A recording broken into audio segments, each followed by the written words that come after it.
of my favorite songs too, by the way. I've said this for years. Mayor Barrett in Milwaukee, Wisconsin, his main objective, and believe it or not, I do get it. I get the logic.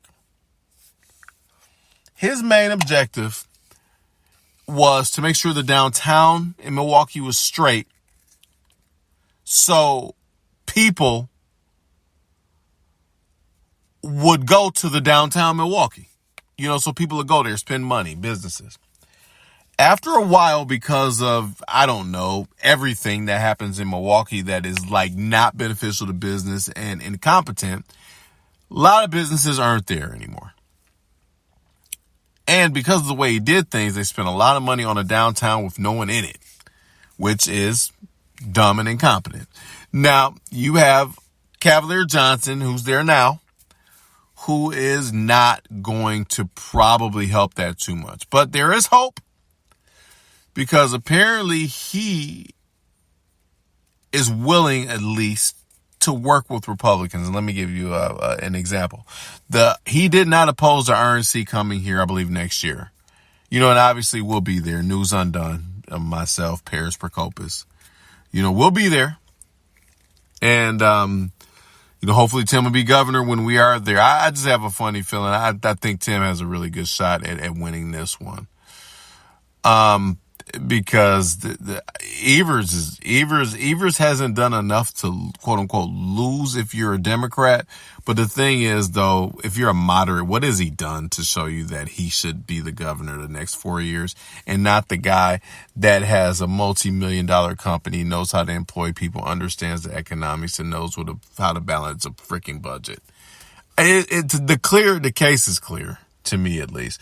But my thing is the crime. And Tim, another thing about Tim understands that if you don't get Milwaukee under control, that freaking cancer of crime will spread to the surrounding areas of suburbs. I did a video I produced. Well, I did a voiceover on a video where the riots were going on, and I just talked about how this is inevitably going to spread to the suburbs. It is.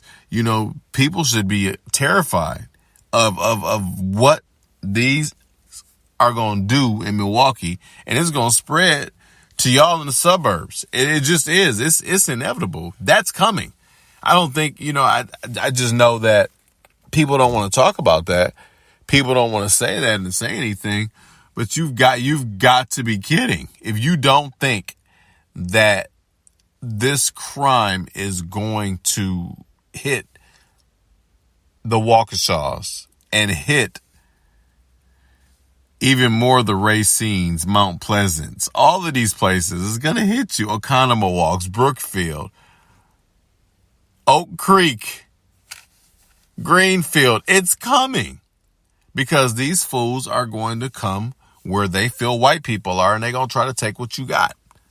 That's why I keep saying white people should stop being apologetic for being white.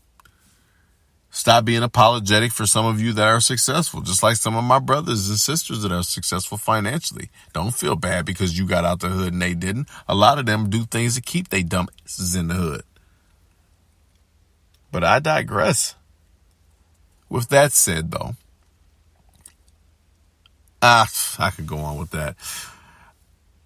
Tim is the only candidate for the state of Wisconsin because of the one thing he's going to do is he's going to help the judicial system in Milwaukee fire John Chisholm, and he's going to focus his attention on, I don't know, one of the biggest drains on the state when it's not doing well, Milwaukee, Wisconsin. Next segment.